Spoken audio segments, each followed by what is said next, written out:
Howie Roseman is getting a lot of praise yet again for another draft class by the media. Some media members are critiquing that praise, though. Is it deserved? We'll get into it coming up next, right here on Locked On Eagles.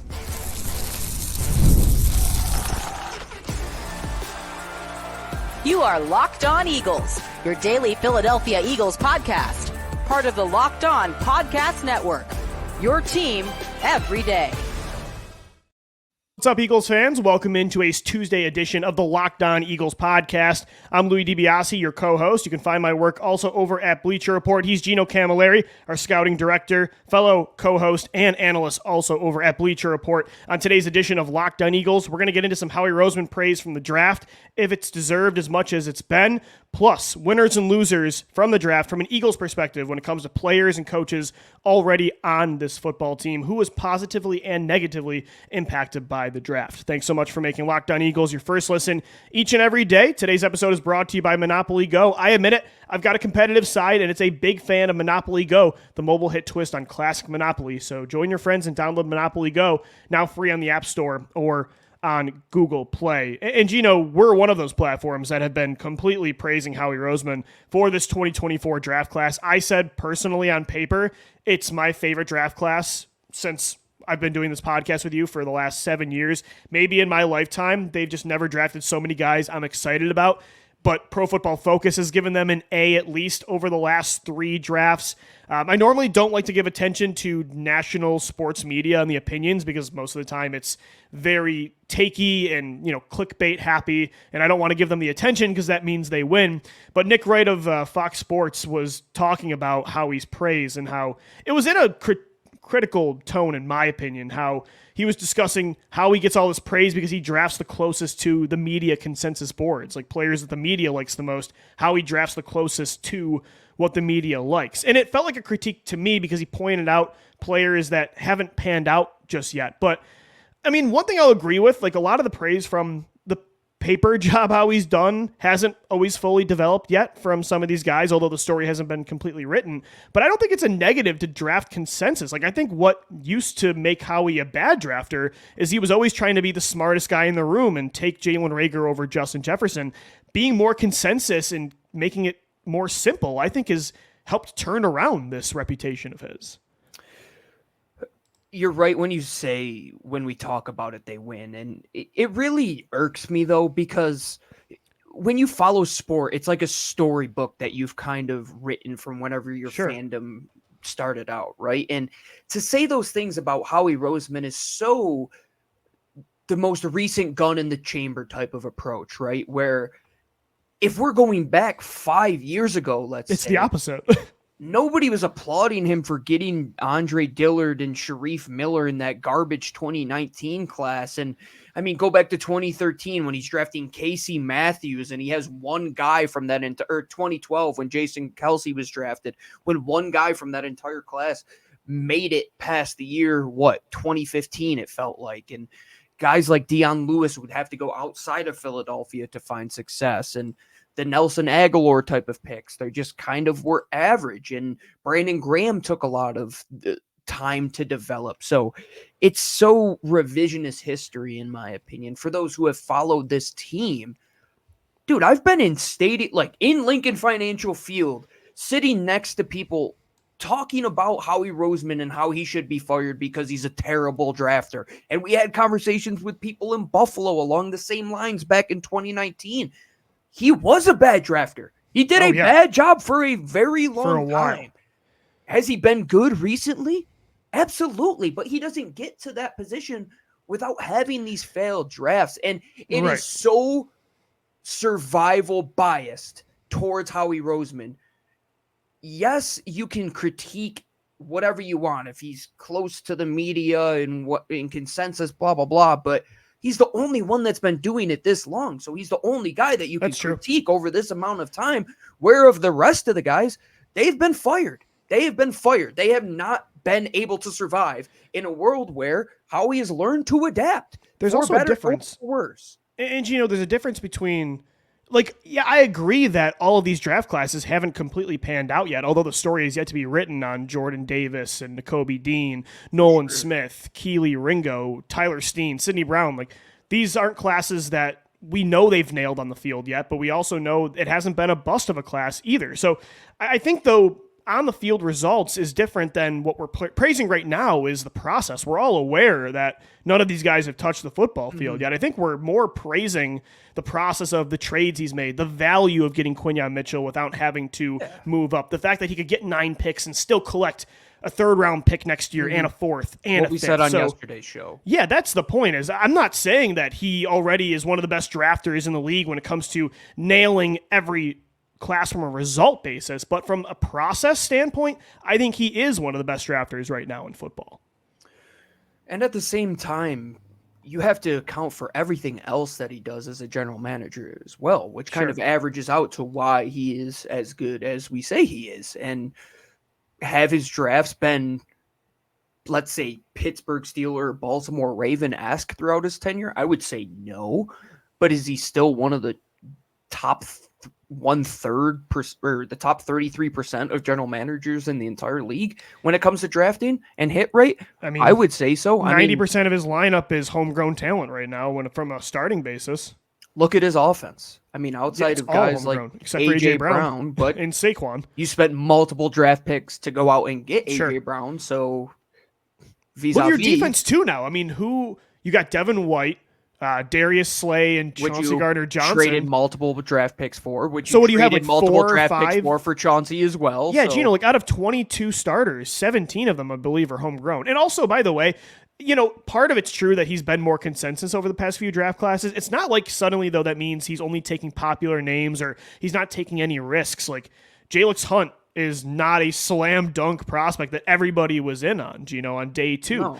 Jalen Carter last year, I mean, he didn't take the big school corner, by the way, this year. He didn't take the Bama guy, the consensus SEC player. He took the kid from Toledo. Jalen Carter last year, consensus... what are we talking about? Right, the consensus about Jalen Carter last year was he was a risk that's going to fall outside the top 5 because of the off-the-field things. Jalen Reagor was not consensus. Taking a quarterback in round 2 when you paid Carson Wentz. This wasn't you're the so class right. to pull that argument. You're so right. It's such a survival thing. Like, he's been around so long that there's just such a huge sample size, and they're only going off the past few classes. And even in the past few classes, that hasn't been the case always, that he's just taking everyone that Daniel Jeremiah likes. And at the same time, is that a bad thing that he's drafting? No, like I said, it's first-round caliber It's what's made him players? better. Like, should he have not taken DeVante Smith and Landon Dickerson or all these Georgia guys to be different? And I could tell you for a fact, folks, like, their scouts are on the road. Like, I was talking to them 4 months ago at CGS when they were doing their work. Do you think Howie Roseman waits for Arif Hassan to collect 101 consensus big boards? He's waiting for the Lou and Gino My Guys board. Yeah, like, we're the guy. Yeah, he listened to the My Guys show, drafted the guys that was going to make Gino Camilleri. He heard me talk Johnny Wilson, and he had to have him. I love Howie Roseman, but he does not give 2 craps about Lou and I or any of our mock drafts. And by the way, Daniel Jeremiah, Gino, is a former Eagles scout that I think still has an Eagles philosophical look on football. So I don't think it's Howie listening to DJ. I think DJ is somebody that still has Eagles DNA in him, and that influences, I think, his process. That's why it's similar. And that's what irks me as well, because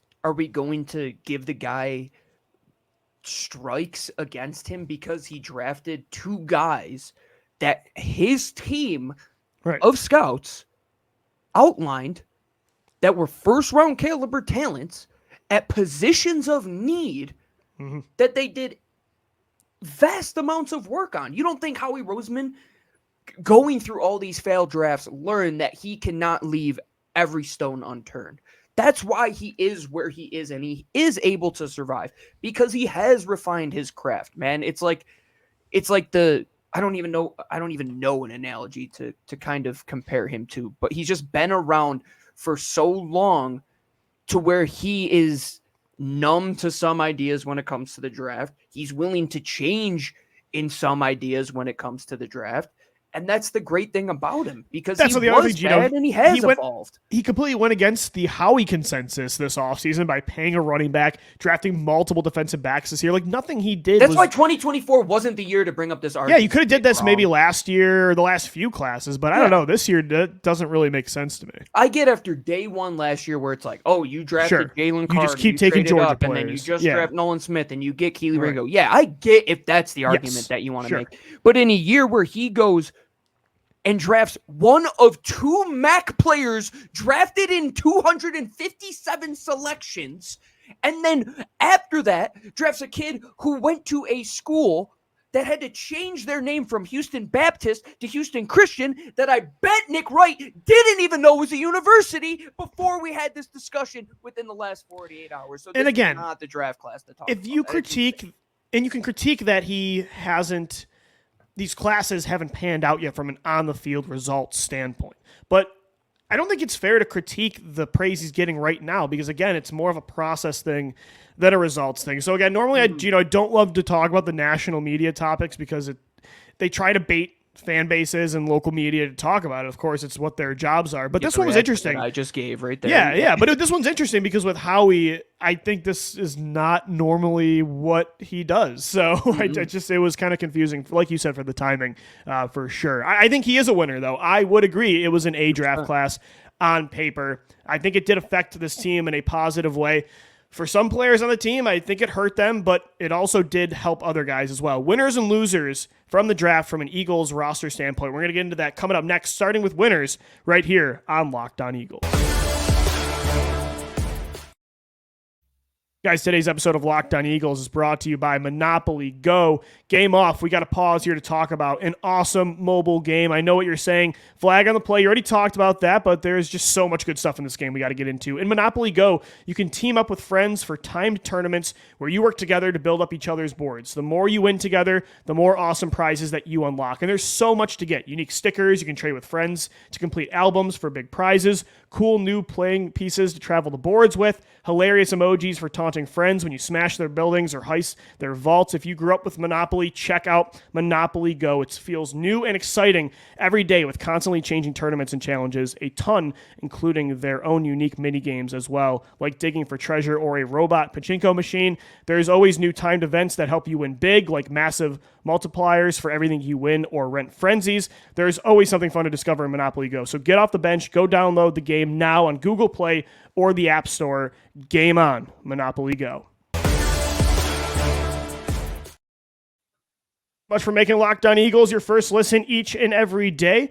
Guys, are you watching Fox Sports? You might be after Nick Wright. Or ESPN on your TV all day. Got to turn down the volume with all that shouting. Make the switch to Locked On Sports today so you don't have to hear about this Howie criticism. A free 24/7 sports streaming channel program for you every day to bring you the biggest stories without all that shouting. Locked On Sports today brings you can't miss analysis, opinions, news, streaming 24/7 on YouTube or the free Amazon Fire TV channels app. Part of the Locked On Podcast Network, your team every day. All right, Gino, time for winners and losers from the 2024 NFL draft. For the Eagles, players that are already on the team. We can get into coaches as well because I think some coaches were definitely positively impacted for sure. Like, I'd say one winner is Vic Fangio, right? I mean, he's a guy that got so many options now for the secondary added, right? And I think Jalix Hunt is such a Fangio guy on the edge. But again, going back to the defensive backfield, there's just so much creativity and so much optionality with Cooper DeJean and how he can be a Swiss Army knife and what you can do with Quinyon Mitchell and Darius Slay. The three safeties with CGJ, Sidney Brown, Reed Blankenship. I think he came away looking pretty good with the personnel he has, and I think they all fit what he's looking to do. I would even throw offensive coordinator Kellen Moore into the conversation as well. It kind of felt like Howie Roseman said to Vic Fangio and Kellen Moore, like, what are you looking for? What kind of player are you looking for? We're going to go into Toys R Us. Imagine their little kids shopping for a birthday, and you could get whatever you want. Yeah, because even the offensive skill position players kind of match what Moore's looking for, I feel like. I mean, the first selection that they made from an offensive skill player perspective was Will Shipley, who, if you look at what he does from a point of view perspective on the field, he is an offensive chess piece. Is he a guy that you're going to give the ball to on 3rd and 1 or a tush-push situation? Absolutely not. But is he a chess piece that's going to beat up against some linebackers that might be a little bit stiffer in the feet, a little bit have some heavy cement feet where they can't get into coverage and stick with some of these guys like Will Shipley who have that quick twitch ability, or Ainias Smith? So a nickel cornerback is going to have to track him one-on-one across the field where you use him in jet sweep type of motions. Or Johnny Wilson, like, where are you going to put this guy? Doesn't matter. Put him up above the rim. Let somebody guard him. And same thing on defense, Lou.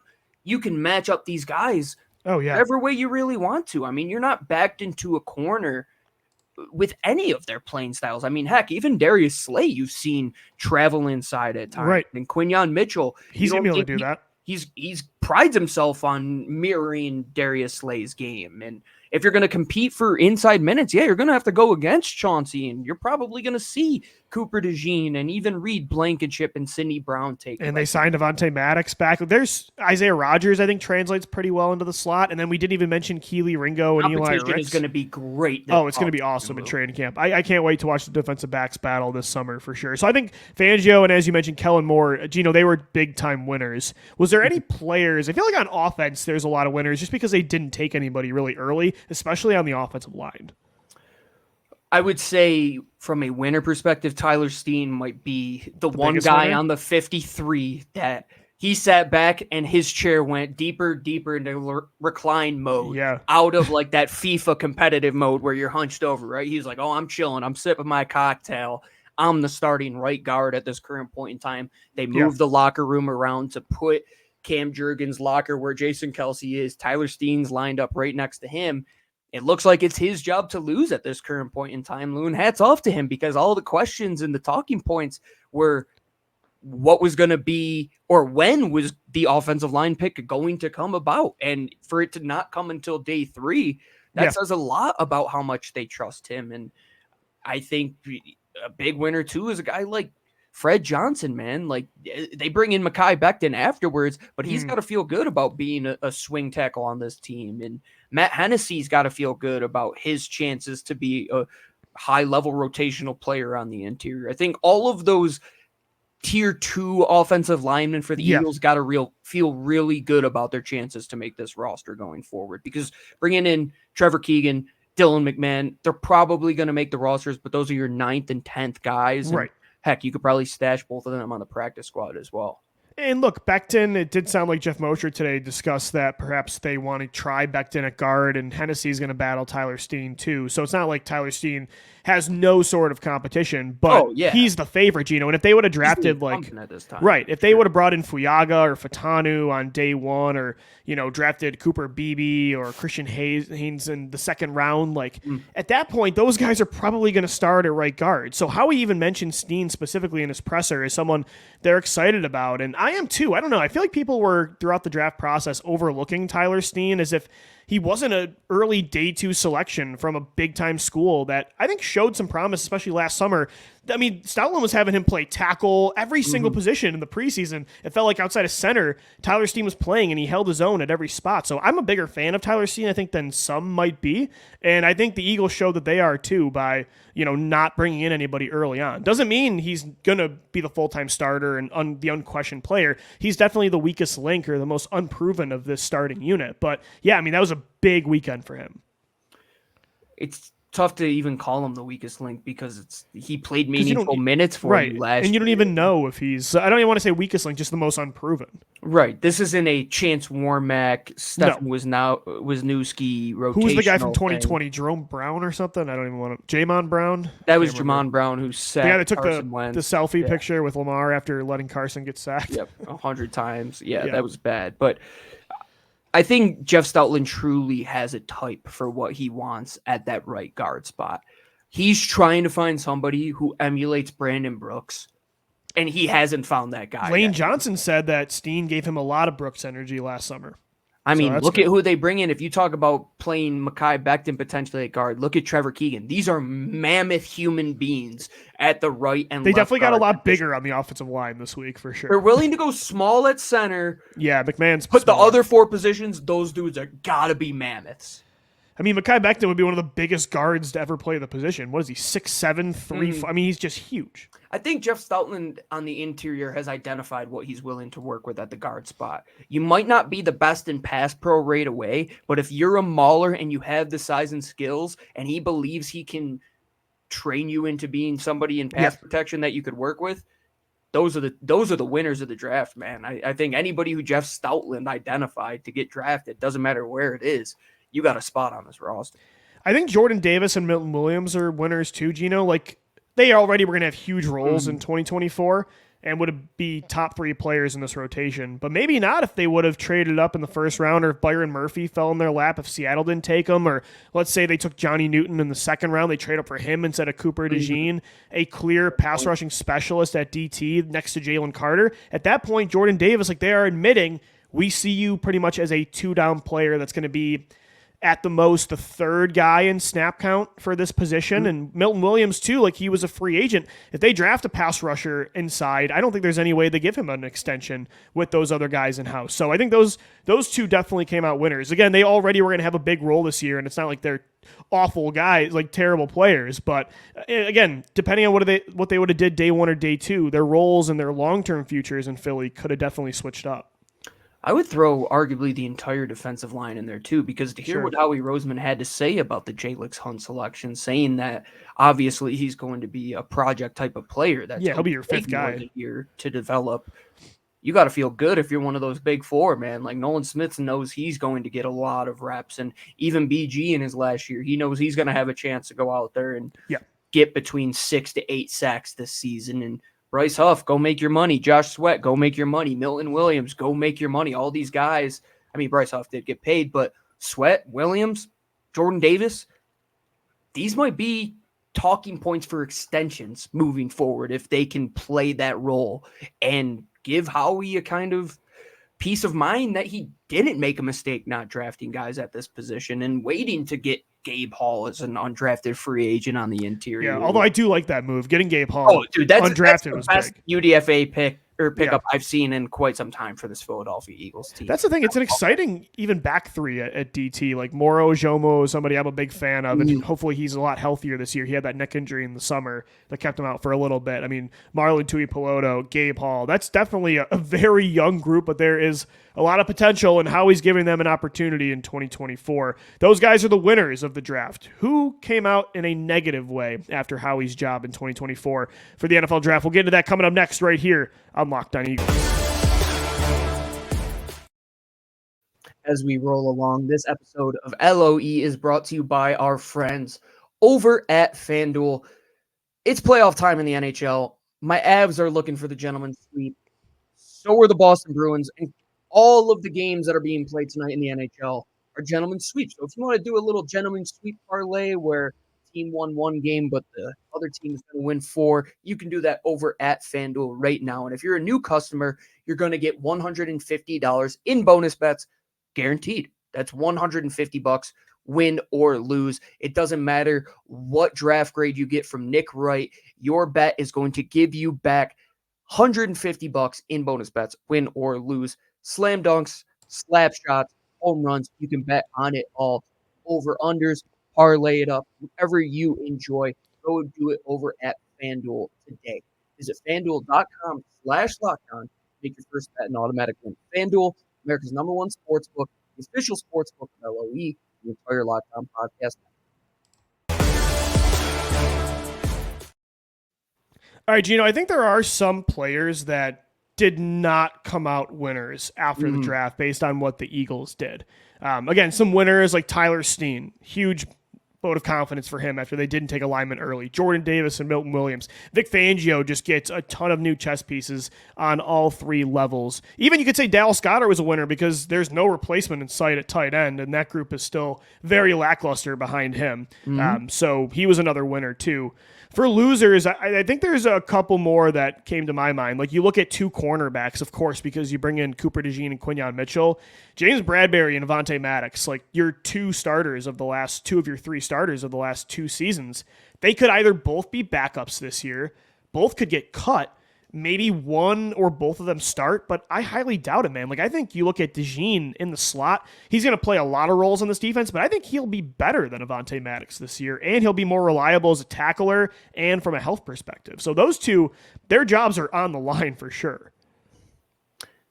The point you just made, I think you can add all those characteristics to the resume of Reed Blankenship and Chauncey Gardner-Johnson and potentially even a Sidney Brown. He wasn't great in coverage, but they trusted him. And that's the thing. If you're going to be sitting there in camp and Fangio's trying to run his stuff, and like the first time James Bradberry or Avonte Maddox gets slow-footed and they just can't keep up, well, I'm going to go turn to the guys who can run 4.3. And when we're trying to do drills where guys are filling the alley, and it's like, I want to see CGJ and these guys coming downhill. And it's unfortunate. I thought Avonte Maddox was better off signing somewhere else. I think he probably should have. I think his agent made a mistake signing him back in Philadelphia. Like, I get there was nobody there to kind of take the job, but now it's not looking like it's his, man. Who do you justify cutting if you keep Maddox or Bradberry? Because I'm not cutting even Josh Jobe or Eli Ricks at this point. That's the thing. You've got even those two. So you've got Darius Slay. So it's probably going to be Slay and the kids. It's Slay, Quinyon Mitchell,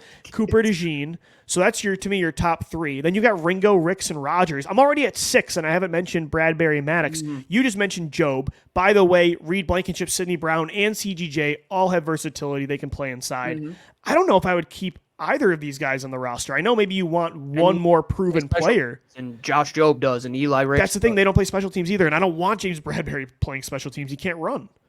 No, you don't want a $13 million player playing special teams because that means he's not worth a $13 million contract. I don't know, man. I might keep Maddox over Bradberry, but I think you absolutely got to cut Bradberry, and I'm kind of okay if Maddox doesn't make this team. Because what about Zach McPherson, Lou? Like, still the unknown. McPherson. Like, I forgot he's on the team. Something in him. Like, you have to see at this point. Is this his third year that we're going into at this point? Yes. Yeah, year 3. You have to see what you can get at the slot position with him. And you may want to use, and you're going to want to use DeJean everywhere. So he's not going to only be a slot corner. So maybe in moments where he's playing some safety, he's playing a star position more in the box. I don't know. He's on the outside. Then you might want Avonte Maddox inside. But like you said, but CGJ could do that. Or Sidney Brown. I don't know. No, let's say we're in the defensive room right now and it's like, okay, all right, we're playing Dallas. Yeah. We got to figure out a way to combat CeeDee Lamb. All right, is it going to be moving James Bradberry inside? Well, no, that experiment died last year. We know that didn't work. Is it going to be Avonte Maddox at 5'8" and probably the slowest and least athletic he's been in his career, which he couldn't hold up at the end of last year, even with that injury? Or is it going to be our brand new shiny toy in Quinyon Mitchell, potentially the 40th pick in Cooper DeJean? Is it going to be CGJ, who we just paid all this money for? Slay, our number one, who could lock him down? I think the worst option would be the first two options that we mentioned in that conversation. I don't know if either are going to make because like you look take at the dead hit. Take the dead hit. I don't want them on the roster. They might not make the roster because like in 5 DB packages, Gino, I want Mitchell, Slay, DeJean, CGJ, and Blankenship out there at all times. Those are my big 5 that I always want out there. Then when you're saying let's go with 6 defensive backs, yeah, I would probably rather throw Sidney Brown out there than Avonte Maddox or Bradberry. I'd probably rather throw out Keely Ringo or Isaiah Rodgers. Yeah. Or even Eli Ricks. More athletic and they're better tacklers. I love Ricks' potential. He could take another step to the point where he's better than a 31 or 32-year-old James Bradberry. I don't know. They're definitely losers, man. Like their roster spot is not safe because the Eagles are not keeping 8 corners. Let's flip it to the other side of the ball. The guys that they're going to be defending in the preseason to try and win a job. Yeah. What about Parris Campbell and DeVante Parker? I mean, you bring in Johnny Wilson and I wrote down DeVante Parker and Campbell too. Yeah. Your roles kind of just got filled right there, boys. And I mean, DeVante Parker, what were you signed for? It's the downfield jump ball receiver, 50-50, go and get it. Right. Jordan Travis, folks, was drafted. If you want to see why Jordan Travis, the quarterback of Florida State, was drafted, just look at Keon Coleman and Johnny Wilson and their ability to go and catch contested balls. That's what DeVante Parker does. That's why you drafted Johnny Wilson. Look at Ainias Smith. You talk about gadget player, somebody who can win in all those short areas. That's what Parris Campbell was. And there's no guarantees in the contracts. No guarantees. Yeah, there's no guarantees in the contracts. Yeah, you're right about the DeVante Parker thing. Like, he could have been the big slot, but instead they drafted the tallest receiver of the last decade in a draft class. So, yeah, I mean, I think at least one don't want to move to tight end, by the way. No, they do not. I mean, I wouldn't either. He runs a 4.52. Howie Roseman even said for a taller receiver, he's not that stiff in the hips. Like, he's pretty bendy. I think one of those two might make the roster, will probably make the roster. I think they'd like Parris Campbell more. So I think the bigger loser is Parker. But, Gino, you're right. The 2 receivers they took on day 3, it's literally the roles that Parker and Campbell were in line for. It's the big 100%. Slot. Yeah, and it's the gadget slot. And, yeah, Smith and Wilson. Covey's got a job. He's the best returner in the league. He's not going anywhere.